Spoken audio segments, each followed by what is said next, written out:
নমস্কাৰ মই বাবু বৰুৱা আপোনালোক সকলোলৈকে আগন্তুক ৰঙালী বিহুৰ আন্তৰিক শুভেচ্ছা জ্ঞাপন কৰিছোঁ আৰু মই এটা কথা কৈ লওঁ এই যেটো চেনেল ৰদালি দ্য সানশাইন এই চেনেলটো সকলোৱে সাবস্ক্ৰাইব কৰিব শেয়াৰ কৰিব আৰু এটা কথা কৈ লওঁ মই অনলাইন বেলিৰ দৰে এইবেলিও মই এটা ৰাইজক কিছু সহায় কৰিবৰ কাৰণে প্ৰচেষ্টা হাতত লৈছোঁ এইটো নাম দিছোঁ মই it's possible save A life তো আপোনালোক সকলোৱে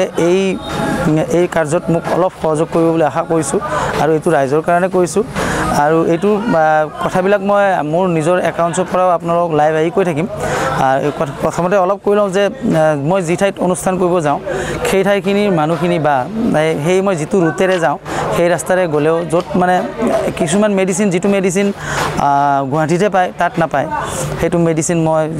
যোগান ধৰিম আৰু সেইটো বিনামূলীয়াভাৱে ধৰিম তো আপোনালোক সকলোৰে তাত সহায় সহযোগিতা বিচাৰিছোঁ ধন্যবাদ।